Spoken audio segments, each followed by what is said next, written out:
प्यारे बच्चों, आज हम क्लास सेकेंड ईयर के फिजिक्स चैप्टर स्टार्ट करेंगे। उसका जो पहला लेसन एनसीईआरटी का है, विद्युत आवेश तथा क्षेत्र। उसका जो पहला टॉपिक है वह है विद्युत आवेश। विद्युत आवेश आज से लगभग 2500 वर्ष पहले प्रसिद्ध यूनानी वैज्ञानिक थेल्स ने यह बताया था कि जब अंबर नामक पदार्थ को ऊन से रगड़ा जाता है तो उस अंबर नामक पदार्थ में हल्की वस्तुएं जैसे कागज के टुकड़े, छोटे छोटे तिनके आदि को अपनी ओर आकर्षित करने का गुण आ जाता है। परंतु थेल्स के इस बात को लगभग 2000 वर्षों तक कोई महत्व नहीं दिया गया, किंतु सन 1600 में इंग्लैंड के वैज्ञानिक डॉक्टर गिलबर्ट ने यह ज्ञात किया कि अंबर नामक पदार्थ के भांति अन्य पदार्थ जैसे कांच हुआ, आबनूस हुआ, अगर उनको भी घर्षण कराया जाए तो अंबर के भांति उसमें भी हल्के वस्तुओं को आकर्षित करने का गुण आ जाता है। अर्थात घर्षण करने से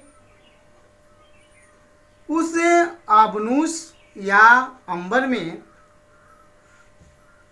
जो गुण प्राप्त हुआ, उस गुण को प्राप्त करने के बाद वह पदार्थ वैद्युतमय हो गया, या यह भी कह सकते हम लोग कि आवेशित हो गया।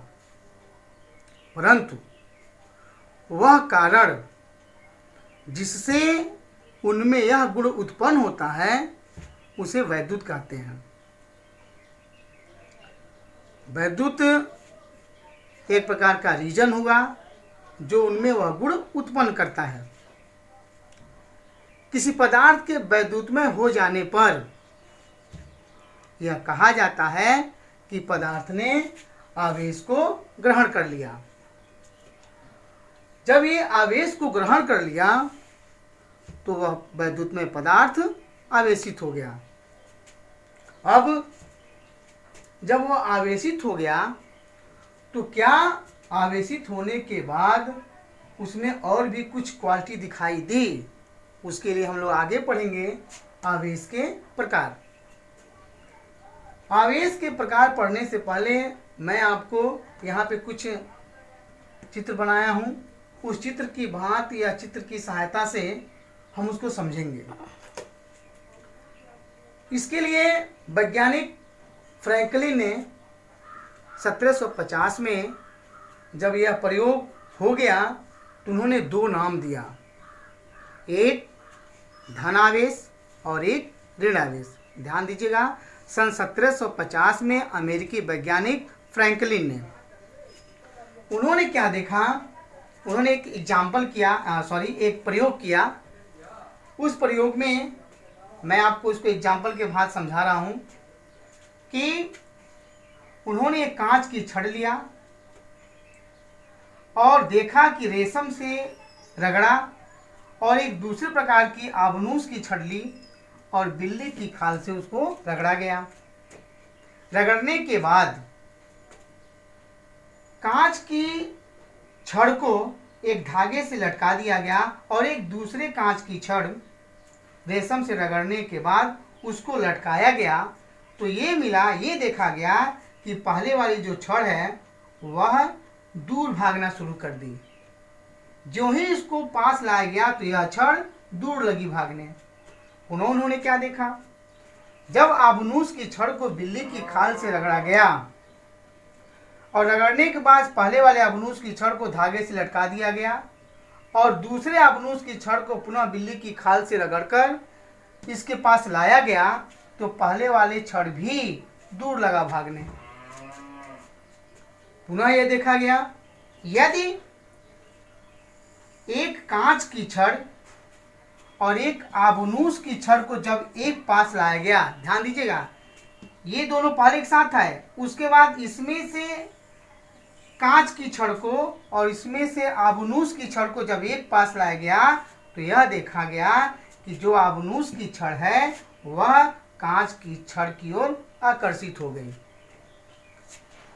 ये दूर भाग रहे थे कि जब इसको और इनको लिया गया तो वे पास आने लगे। तो वैज्ञानिक फ्रैंकलिन ने दो नाम दिए। एक, जो कांच की छड़ आवेशित हुई, इस पे जो आवेश आया उन्होंने उसका नाम दिया धन आवेश। और जो आबनूस की छड़ पर आवेशित हुई, इस पे जो आवेश आया उसका नाम उन्होंने दिया ऋण आवेश, अर्थात धन आवेश और ऋण आवेश। तो जो मेरा टॉपिक था आवेश के प्रकार, वह आवेश के प्रकार दो तरह से होते हैं, एक धन आवेश और एक ऋण आवेश। जो कांच की छड़ रेशम से रगड़ने के बाद आवेशित हुई, उस पे जो चार्ज आया, जो आवेश आया, उस आवेश का नाम वैज्ञानिक फ्रैंकलिन ने धनावेश दिया। और जो आबनूस की छड़ बिल्ली की खाल से रगड़ी गई, जो आबनूस की छड़ पर आवेश या चार्ज आया, उसका नाम वैज्ञानिक फ्रैंकलिन ने ऋणावेश दिया। छात्रों, जो सेकेंडरी फिजिक्स का अगला टॉपिक है वह है कूलाम का नियम। इसके पहले आपको बताया गया कि वैज्ञानिक फ्रैंकलिन ने कैसे बताया कि आवेश दो प्रकार के होते हैं, एक धन आवेश और एक ऋण आवेश। उसमें एक लाइन और थोड़ा आपको बताना है कि वैज्ञानिक फ्रैंकलिन ने यह भी बताया था कि अगर दो सजातीय आवेश हैं तो उनके बीच जो लगने वाला बल होता है वह प्रतिकर्षण होता है, और यदि दोनों आवेश विजातीय हैं तो वे आपस में या उनके बीच लगने वाला बल जो होता है वह आकर्षण होता है। यानी निश्चित है आवेशों के बीच भी बल काम करता है। तो आवेशों के बीच जो बल काम करता है उस बल को बोलते हैं वैद्युत बल, और यह वैद्युत बल प्रतिकर्षण भी होता है और आकर्षण भी होता है। तो आपसे कोई पूछ सकता है प्रतिकर्षण कब होता है, आकर्षण कब होता है, तो आप उसको यही बताएंगे, आप यही समझेंगे, यदि आवेश सजाती हैं यानी इक्वल हैं तो उनके बीच रिपेल होगा यानी प्रतिकर्षण होगा, और यदि आवेश विजाती हैं अर्थात विपरीत है तो उनके बीच जो फोर्स होगा वह अट्रैक्ट होगा मतलब आकर्षण होगा, वह एक दूसरे को आकर्षित करेंगे। इसी प्रतिकर्षण और आकर्षण पे हम एक कूलाम का नियम, वैज्ञानिक कूलाम ने, जो फ्रांस के रहने वाले थे, फ्रांसीसी वैज्ञानिक कूलाम ने सन 1785 ईस्वी में दो आवेशों के बीच कार्य करने वाले बल के संबंध में अपना एक नियम बनाया जिसे कूलाम का नियम कहते हैं। इस नियम के अनुसार दो स्थिर बिंदु आवेशों के बीच लगने वाला आकर्षण या प्रतिकर्षण बल किन किन बातों पर निर्भर करता है, इसी आधार पर कूलाम का नियम बनाया गया। माना दो स्थिर बिंदु आवेश हैं, एक Q1 और एक Q2, तथा इनके बीच की जो दूरी है वह है R। तो इनके बीच लगने वाला आकर्षण और प्रतिकर्षण बल पहले ही आपको चर्चा की गई है, आकर्षण कब होगा और प्रतिकर्षण कब होगा। तो इनके बीच लगने वाला जो आकर्षण या प्रतिकर्षण बल है वह इन दोनों बिंदु आवेशों के गुणनफल के अनुक्रमानुपाती तथा इनके बीच की दूरी के वर्ग के व्युत्क्रमानुपाती होती है। आप चाहें तो इसको अलग अलग भी समझ सकते हैं, F प्रोपोर्शनल Q1 Q2 या F डायरेक्ट प्रोपोर्शनल 1/r² या F प्रोपोर्शनल Q1 Q2/r²। जब इस प्रोपोर्शनल को हटाएंगे तो एक कांस्टेंट पद आएगा, नियतांक पद आएगा k, और इस k की जो वैल्यू होती है वह 9 × 10⁹ न्यूटन मीटर स्क्वायर प्रति कूलाम स्क्वायर।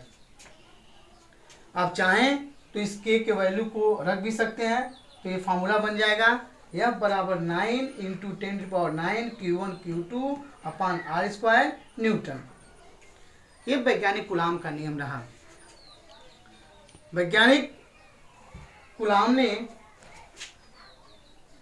आप चाहे तो इस वैज्ञानिक कूलाम का जो नियम था उस नियम के आधार पर आप एक कूलाम की परिभाषा भी दे सकते हैं।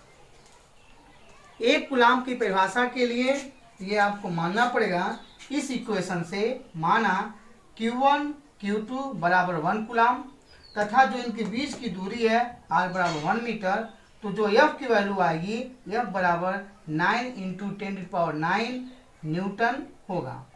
यहाँ से इस इक्वेशन के आधार पर हम एक कूलाम की परिभाषा दे सकते हैं। एक कूलाम की परिभाषा, प्यारे बच्चों, एक कूलाम की परिभाषा, एक कूलाम की परिभाषा इम्पोर्टेंट भी है, जानना भी आपको ज़रूरी है। आप चाहें तो उसको आप नोट भी कर सकते हैं, जो हम बोल रहे हैं आप उसको चाहो तो नोट कर सकते हो। एक कूलाम वह आवेश है जो अपने से 1 मीटर की दूरी पर रखे इसी परिमाण के किसी अन्य सजातीय आवेश को 9 इंटू 10⁹ न्यूटन के बल से प्रतिकर्षित करता है। एक बार सुनिए एक कूलाम की परिभाषा। एक कूलाम वह आवेश है जो अपने से 1 मीटर की दूरी पर रखे इसी परिमाण, अर्थात जो Q1 Q2 का परिमाण है वो सेम है, इसी परिमाण के किसी अन्य सजातीय आवेश को 9 × 10⁹ न्यूटन के बल से प्रतिकर्षित करता है। ये जो कूलाम है, यह कूलाम आवेश का बड़ा मात्रक है। आवेश का इससे छोटा मात्रक माइक्रो कूलाम होता है। आप इसको लिख भी सकते हैं 1 माइक्रो कूलाम बराबर 10⁻⁻6 कूलाम। कूलाम बड़ा मात्रक है, इससे छोटा मात्रक माइक्रो कूलाम। 1 माइक्रो कूलाम बराबर 10⁻⁻6 कूलाम। जो हम इक्वेशन पढ़े F बराबर K Q1 Q2 अपान R स्क्वायर। यदि बिंदु आवेश निर्वात अथवा वाय में स्थित हो तब आप समीकरण 1 का जो समीकरण 1 जो है उसको आप लिख सकते हैं। इस जो कांस्टेंट पद K है उसके स्थान पे आप लिख सकते हैं F बराबर 1/4 पाई एप्सिलॉन 0 Q1 Q2 अपान R स्क्वायर। इस एप्सिलॉन 0 को निर्वात की वैद्युतशीलता कहते हैं। तो जो कूलाम के नियम से हमका जो मेरा इक्वेशन निकला वह है F बराबर 1/4 पाई एप्सिलॉन 0 Q1 Q2 अपान R स्क्वायर। प्यारे बच्चों, कभी कभी बोर्ड एग्जाम में इस एप्सिलॉन 0 का बीमी सूत्र पूछता है, तो उसके लिए यहाँ बीमी सूत्र भी हम निकाले हैं। तो पहले आप ये भी जाने कि एप्सिलॉन 0 का मान कितना होता है, तो 8.85 × 10⁻⁻12 कूलाम स्क्वायर प्रति न्यूटन मीटर स्क्वायर। अब ये आया कहाँ से, तो आप इसको भी अच्छे समझ सकते हैं कि 1/4 पाई एप्सिलॉन जो 0 है उसी को हम लोग K कहते हैं, और उस K की वैल्यू कितनी होती है 9 इंटू 10⁹। तो यहाँ से आप कंपेयर करके आप लिख सकते हैं 1/4 पाई एप्सिलॉन 0 बराबर 9 इंटू 10⁹। यहाँ से जब एप्सिलॉन 0 का मान निकालेंगे तो 1/4 पाई आ गया, और 4 की वैल्यू 4 ही है, पाई की वैल्यू 3.14, बाकी वैल्यू 9 × 10⁻9। आप डिवाइड करेंगे तो आपको आ जाएगा 8.85 × 10⁻12 कूलाम स्क्वायर प्रति न्यूटन मीटर स्क्वायर। ये है निर्वात की वैद्युतशीलता एप्सिलॉन 0 का आंकिक मान। कहीं कहीं बोर्ड एग्जाम पूछता है कि इसका बीमी सूत्र, तो बच्चों या तो बीमी सूत्र आपको याद हो और नहीं तो अगर आपको फार्मूला भी याद है तो भी वहां से आप एप्सिलॉन 0 का बीमी सूत्र निकाल सकते हैं। एप्सिलॉन 0 का बीमी सूत्र निकालने के लिए आप यहां से त्रिज्या गुणा करके आप वैल्यू लिख सकते हैं 1/4 पाई Q1 Q2 अपान FR स्क्वायर। यहाँ से Q1 Q = IT, Q बराबर IT, I की जो बीमा होती है वह A होती है, और टी की बीमा कैपिटल टी होती है, तो ए और टी, और यहाँ पर Q1 और Q2 है तो इसका स्क्वायर हो जाएगा ए स्क्वायर टी स्क्वायर। यहाँ पर आ गया Q1 Q2 का ए स्क्वायर टी स्क्वायर। ये कांस्टेंट पर बीमाहीन होती है। फोर्स की बीमा एम एल टी पी -2 होती है। आर की बीमा एल स्क्वायर होती है। तो उसको आप सॉल्व करेंगे तो एप्सिलॉन 0 का बीमा सूत्र आएगा m की घात -1 l की -3 t की घात 4 a स्क्वायर। ये रहा एप्सिलॉन 0 का बीमी सूत्र।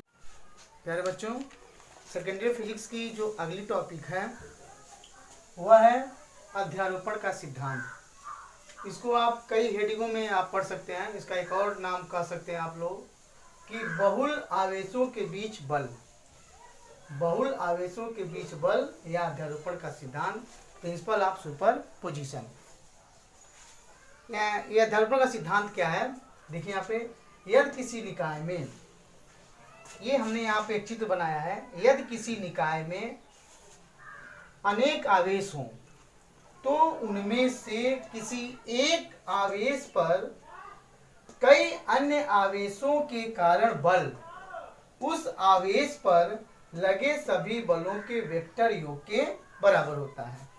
अर्थात यदि किसी निकाय में किसी एक आवेश पर, आप चाहे Q1 ले लीजिए, चाहे Q2, चाहे Q3, किसी एक आवेश पर अन्य आवेशों द्वारा लगने वाला जो बल है उसका सदिश योग इस पे लगने वाले बल के बराबर होता है। यहाँ हम लिखे भी हैं, माना कि निकाय में n आवेश, यह एक निकाय है और इस निकाय में n आवेश Q1, Q2, Q3 और Qn डॉट डॉट Qn, आप चाहें तो Q4, Q5 भी कर सकते हैं। तो Q1, Q2, Q3, Qn है। इसमें Q1 पर वैद्युत बल ज्ञात करना है। बच्चों, आप चाहो तो Q2 पर भी ज्ञात कर सकते हो, आप चाहो तो Q3 पर भी ज्ञात कर सकते हो। हम इस उदाहरण में आपको Q1 पर ज्ञात कर रहे हैं कितना फोर्स काम करेगा।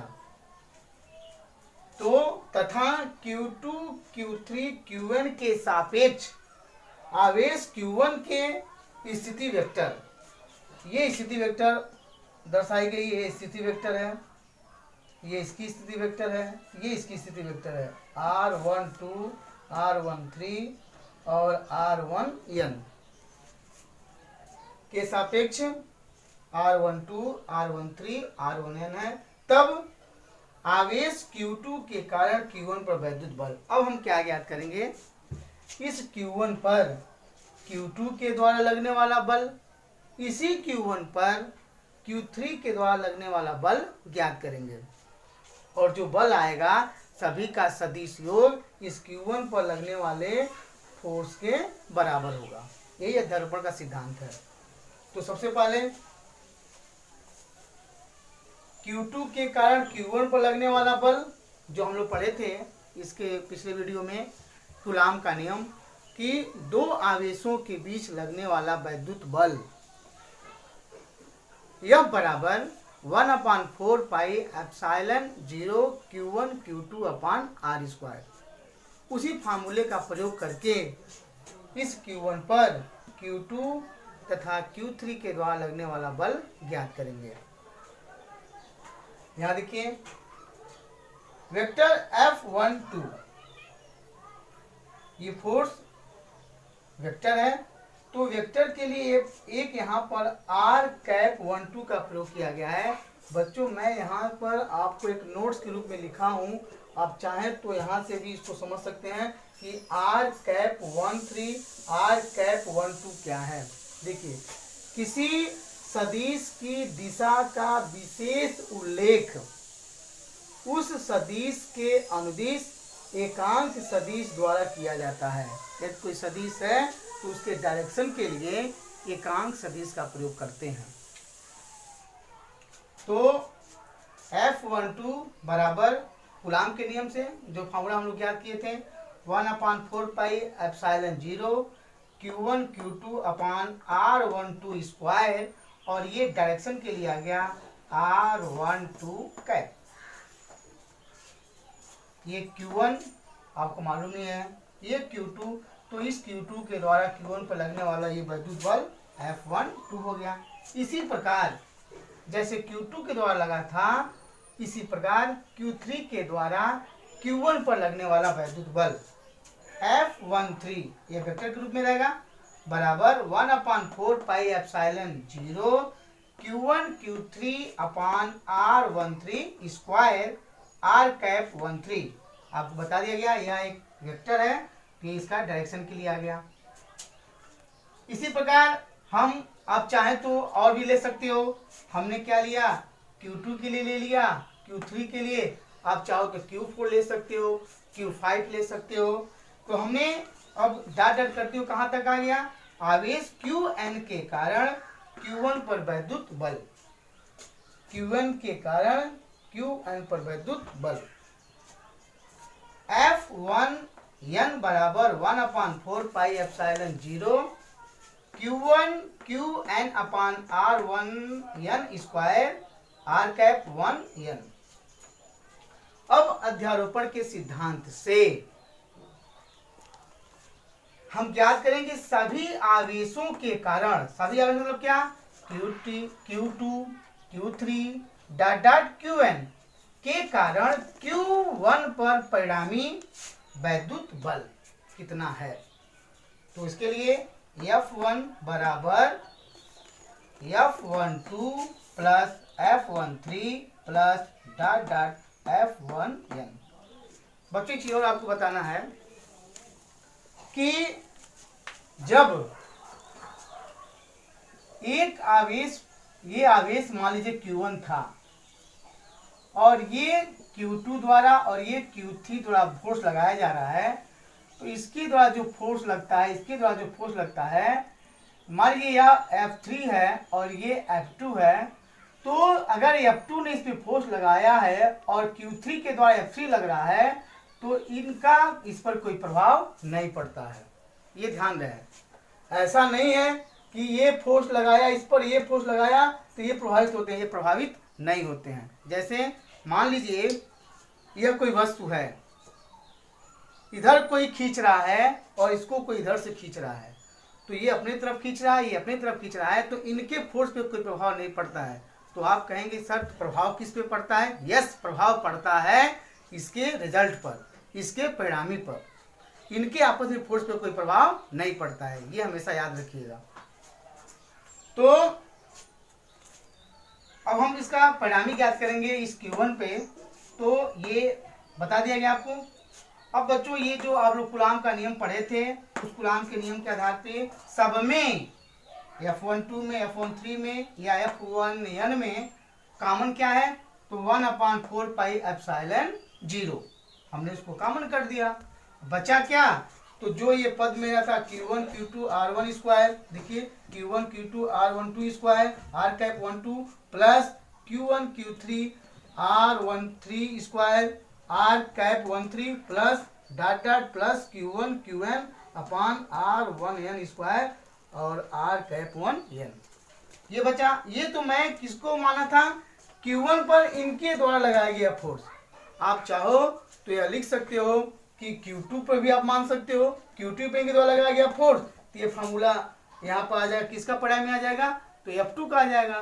तो क्या बनेगा, F2 is equal to F21 plus F23 बन जाएगा। टॉपिक जो पहले लेसन का चल रहा था, वैद्युत क्षेत्र तथा वैद्युत बल रेखाओं के बारे में चर्चा करेंगे। सबसे पहले कि वैद्युत क्षेत्र, इलेक्ट्रिक फील्ड क्या होती है।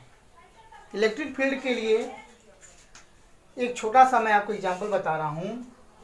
माना कोई प्लस Q आवेश है, जब प्लस Q आवेश के पास कोई दूसरा आवेश लाते हैं Q नॉट, ये Q नॉट जो है वह टेस्टेड चार्ज है। अगर हम इस प्लस Q के पास एक टेस्ट चार्ज लेकर के आते हैं, तो यह देखते हैं यह चार्ज इसके पास नहीं आ पाता है। इसका मतलब हुआ कि यह प्लस क्यू जो चार्ज है वह इसको रिपेल करता है, यानी प्रतिकर्षित करता है, दूर भेजता है। इसका मतलब ये हो गया कि इस प्लस क्यू आवेश के पास कोई अपना एक क्षेत्र है, उस क्षेत्र में ज्यों ही यह टेस्ट चार्ज आता है तो इसको रिपेल कर देता है, प्रतिकर्षित कर देता है। अब आपके मन में एक डाउट होगा कि सर जब इसके पास प्रतिकर्षण के लिए फोर्स है तो इसके पास भी होगा। यस, इसके पास भी होता है, लेकिन वह बहुत ही स्मॉल होता है। इसकी अपेक्षा इसके पास का जो फोर्स होता है या इसके पास का जो क्षेत्र होता है बहुत ही कम होता है। इस आधार पर हम वैद्युत क्षेत्र की परिभाषा दे सकते हैं, किसी विद्युत आवेश के चारों ओर का वह क्षेत्र जिसमें कोई अन्य आवेश आकर्षण अथवा प्रतिकर्षण के बल का अनुभव करता है, वैद्युत क्षेत्र कहलाता है। मैं अभी आपको समझाया कि यदि कोई चार्ज है और इस चार्ज के पास कोई दूसरा चार्ज आता है तो इस पे एक फोर्स का अनुभव होता है, या तो प्रतिकर्षण या तो आकर्षण। तो प्रतिकर्षण कब होगा? जब ये प्लस चार्ज होगा।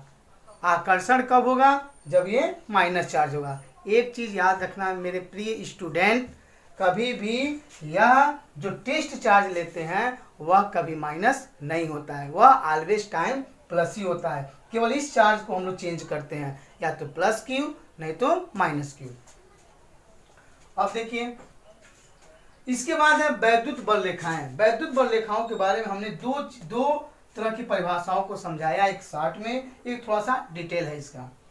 पहला है कि वैद्युत क्षेत्र में किसी स्वतंत्र धन आवेश के मार्ग को वैद्युत बल रेखा कहते हैं। मैं अभी आपको बताया, जब ये प्लस क्यू आवेश है तो इनको जब ये रिपेल करता है, प्रतिकर्षण करता है, तो सीधे फोर्स लगाता है। चाहे ऐसे लगेगा, हम अगर इधर से लाते हैं तो ये सीधे लगेगा, इधर से लाते हैं तो ये सीधे लगेगा, इधर लाते हैं ये सीधे लगेगा। तो इसी मार्ग को जो ये प्लस क्यू आवेश रिपेल करता है, रिपेल करने के बाद जो फोर्स की लाइन होती है, जो बल की लाइन होती है, उसी लाइन को ही हम बोलते हैं वैद्युत बल रेखाएं। वैद्युत क्षेत्र में किसी स्वतंत्र धन आवेश के मार्ग को वैद्युत बल रेखा कहते हैं। या इसको और थोड़ा डिटेल में जान लीजिए। वैद्युत बल रेखा वैद्युत क्षेत्र में खींचा गया वह काल्पनिक निष्कोण वक्र है। अभी मैं इसको बता रहा हूं, समझा रहा हूं, जिस पर एक स्वतंत्र एकांक धन आवेश चलता है। निष्कोण वक्र क्यों कहते हैं बच्चों? जब ये प्लस क्यू चार्ज है और ये इसके अंतर्गत जब कोई चार्ज, टेस्ट चार्ज इसके पास लाते हैं, तो ये उस टेस्ट चार्ज को रिपेल करता है। और कहां तक कर सकता है? तो ये इनफाइनाइट तक कर सकता है, यानी अनंत तक कर सकता है। और जब ये अनंत तक जाता है तो ये जो जो आगे बढ़ता है, इसकी जो क्षमता होती है, जो कैपेसिटी होती है, जो पावर होती है, जो शक्ति होती है, वह कम होती जाती है। और जब कम होती जाती है, अगर हम वही चार्ज क्या लेते हैं, माइनस, तो ये सीधे जा करके और माइनस चार्ज की ओर मुड़ जाती है। तो ये आगे चल करके एक वक्र बनाते हैं, उस वक्र को बोलते हैं निष्कोण वक्र कहते हैं। अब देखिए, यहाँ मैं आपको दो फिगर बनाया हूं, एक प्लस का और एक माइनस का, और दोनों में बल रेखाओं देखिए मैं कैसे दिखाया हूं। एक बाहर की ओर आउटवर्ड्स और एक इनवर्ड्स। आउटवर्ड्स कब दिखाएंगे? जब प्लस चार्ज रहेगा, क्योंकि प्लस चार्ज की जो बल रेखाएं होती हैं वह आउटवर्ड्स अर्थात बाहर की ओर होती हैं, और जो माइनस चार्ज होती हैं उसकी जो बल रेखाएं होती हैं वह इनवर्ड्स होती हैं अर्थात अंदर की ओर। तो ये बाहर की ओर और ये अंदर की ओर। सेकेंड ईयर की जो अगली टॉपिक है वो वैद्युत क्षेत्र की तीव्रता, इंटेंसिटी ऑफ इलेक्ट्रिक फील्ड। वैद्युत क्षेत्र की तीव्रता, जब कोई आवेश एक वैद्युत क्षेत्र बनाता है तो उस वैद्युत क्षेत्र के किसी बिंदु पर यदि परीक्षण आवेश को ले जाते हैं तो वह परीक्षण आवेश एक बल का अनुभव करता है। तो उस बल को ज्ञात करना ही, मापना ही वैद्युत क्षेत्र की तीव्रता कहलाती है। दो तरह से, एक तो ये वह परीक्षण आवेश कितना बल का अनुभव करता है, और दूसरा ये कि यह आवेश उस परीक्षण आवेश पे कितना बल लगाता है। दोनों एक ही चीज़ है। एक तो वह परीक्षण आवेश कितना बल का अनुभव करता है, और दूसरा ये कि जो आवेश है उस परीक्षण आवेश पे कितना बल लगाता है। यही बल मापना ही वैद्युत क्षेत्र की तीव्रता कहलाती है। वैद्युत क्षेत्र में किसी बिंदु पर वैद्युत क्षेत्र की तीव्रता उस बिंदु पर रखे एकांक धन परीक्षण आवेश पर लगने वाले बल से नापते हैं। मान लो बच्चों, ये हमने धन आवेश लिया, तो धन आवेश के चारों तरफ वैद्युत क्षेत्र होता है। इस वैद्युत क्षेत्र के किसी भी बिंदु पर यदि हम परीक्षण आवेश को लाते हैं, एक टेस्ट चार्ज को लाते हैं, तो ये एक बल का अनुभव करता है। आपको कल अगले पिछले वीडियो में बताए भी थे कि इसके द्वारा जब इसको हम लाते हैं तो ये इसको प्रतिकर्षित करके दूर कर देता है, दूर करते जाता है। अगर माइनस चार्ज लेते हैं तो इनको आकर्षित कर लेता है। तो यह कितने बल का अनुभव करता है और ये कितना बल लगाते हैं, वही ज्ञात करना है। यदि वैद्युत क्षेत्र में रखे धन परीक्षण आवेश Q0 पर, इस बिंदु पर हमने Q0 रखा, Q0 पर लगने वाला बल F हो, इस पे यदि लगने वाला बल F हो, तो उस बिंदु पर वैद्युत क्षेत्र की तीव्रता E बराबर F/Q0, यानी वैद्युत क्षेत्र की तीव्रता बल और परीक्षण आवेश के अनुपात से ज्ञात कर सकते हैं। ये वैद्युत क्षेत्र की जो तीव्रता होती है वो एक सदिश राशि होती है, और इसकी दिशा जो ये आवेश बल लगाते हैं उस बल की दिशा में होती है। इसका जो मात्रक होता है, बल का मात्रक न्यूटन और इसका मात्रक कूलाम, तो न्यूटन प्रति कूलाम वैद्युत क्षेत्र की तीव्रता का मात्रक होता है। जब हम किसी बिंदु पर परीक्षण आवेश पर हम वैद्युत क्षेत्र की तीव्रता ज्ञात कर लेते हैं, तो हम यह भी ज्ञात कर सकते हैं कि कितना फोर्स काम करता है।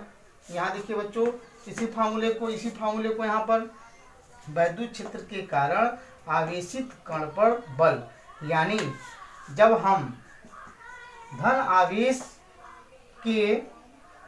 आवेश के इस वैद्युत क्षेत्र में किसी बिंदु पर अगर हमको वैद्युत क्षेत्र की तीव्रता मालूम है, इस धन आवेश के किसी बिंदु पर यदि हमको वैद्युत क्षेत्र की तीव्रता मालूम है, तो हम किसी भी आवेश पर लगने वाले बल को ज्ञात कर सकते हैं, या कोई आवेश किसी परीक्षण आवेश पे कितना बल लगाता है ज्ञात कर सकते हैं। ये देखिए फार्मूला F बराबर Q E क्या है, तो इंटेंसिटी ऑफ इलेक्ट्रिक फील्ड हो गया, और Q क्या है, आवेश। तो किसी आवेश द्वारा जो बल लगाया जाता है वह बल होता है QE। ये बहुत इंपॉर्टेंट फार्मूला है, QE, इसको याद कर लेना है। अब देखिए, कभी कभी इंटेंसिटी ऑफ इलेक्ट्रिक फील्ड का बीमा भी पूछता है, तो बीमा ज्ञात करने के लिए F/Q0 का प्रयोग करते हैं। F की बीमा, बल की जो बीमा होती है वह mLT पे -2, और Q0 मतलब क्या, आवेश की बीमा होती है AT। ये आपकी हो गई E की बीमा।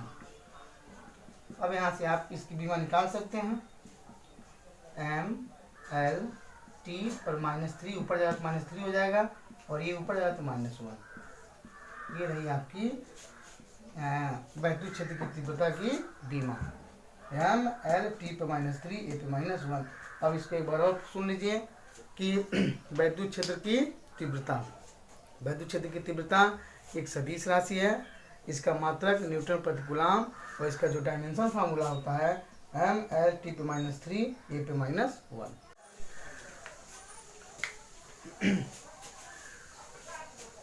सेकेंडरी फिजिक्स का जो अगला टॉपिक, किसी बिंदु आवेश के कारण वैद्युत क्षेत्र की तीव्रता।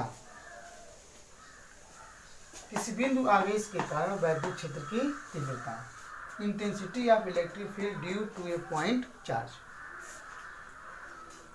ये प्लस क्यू आवेश है और इस प्लस क्यू आवेश का अपना एक क्षेत्र है, एक इलेक्ट्रिक फील्ड है। इस प्लस क्यू आवेश का अपना एक इलेक्ट्रिक फील्ड है। इस बिंदु आवेश से r दूरी पर स्थित एक बिंदु P है और इस बिंदु P पर एक परीक्षण जो आवेश है Q0 है। तो हमको ज्ञात करना है इस आवेश के द्वारा r दूरी पर स्थित बिंदु P पर वैद्युत क्षेत्र की तीव्रता कितनी है। वैद्युत क्षेत्र की तीव्रता कितनी है, ध्यान दीजिए एक बार। किसी बिंदु आवेश के कारण, बिंदु आवेश प्लस क्यू के कारण r दूरी पर स्थित बिंदु P पर वैद्युत क्षेत्र की तीव्रता ज्ञात करनी है। तो अभी इसके पहले वाले वीडियो हम पढ़े हैं, वैद्युत क्षेत्र की जो तीव्रता E होती है वह होती है F/Q0। बच्चों आपको ये पिछले वीडियो में पढ़ाया गया है, वैद्युत क्षेत्र की तीव्रता E बराबर F/Q0। तो हमको वैद्युत क्षेत्र की तीव्रता ज्ञात करने के लिए हमको इस फोर्स की आवश्यकता है कि बिंदु आवेश और ये जो परीक्षण आवेश है इनके बीच लगने वाला बल कितना है, ये वैद्युत बल कितना है। तो वैद्युत बल के लिए आपको पढ़ाया गया था पिछले वीडियो में कूलाम का नियम, दो आवेशों के बीच लगने वाले बल, आकर्षण या प्रतिकर्षण बल के बारे में पढ़ाया गया है। उसी का प्रयोग हम लोग यहाँ पे करेंगे। देखिए, माना कि प्लस क्यू कूलाम का आवेश किसी ऐसे माध्यम में बिंदु O पर स्थित है जिसका परावैद्युतांक K है। ये जिस मीडियम में रखा गया है उस मीडियम का परावैद्युतांक क्या माना गया है, K। बिंदु P पर परीक्षण आवेश Q0 स्थित है। ये परीक्षण आवेश Q0 बिंदु P पर स्थित है। अतः कूलाम के अनुसार परीक्षण आवेश पर लगने वाला वैद्युत बल, मैं अभी आपको बताया कि इन दो आवेशों के बीच लगने वाला वैद्युत बल, तो जब ये प्लस है और परीक्षण आवेश भी पॉजिटिव है तो निश्चित है यह क्या करेगा, रिपेल करेगा, प्रतिकर्षित करेगा। तो देखिए यहाँ पे F की डायरेक्शन दिखाई गई है आपको, प्लस क्यू से प्लस Q0 की ओर ये डायरेक्शन दिखाई गई है। तो इस बल का मान कितना होगा कूलाम के नियम से, F बराबर हम लोग पढ़ ही चुके हैं 1/4 पाई एप्सिलॉन 0 या एप्सिलॉन नॉट इंटू K, क्योंकि यहाँ पर मीडियम आया तो यहाँ पर K लिखा गया और वही फार्मूला जो कूलाम के नियम में था Q1 Q2/r², लेकिन यहाँ पर क्या है Q और यहाँ पर Q2 के जगह पर Q0 अपान दोनों के बीच की दूरी r, तो r², इसका मात्रक न्यूटन। यानी दो आवेशों के बीच लगने वाला बल हम निकाल लिए, हम यह बताया बल निकाल लिए और हमको क्या चाहिए A। अतः बिंदु P पर इस वैद्युत क्षेत्र की तीव्रता कितनी है।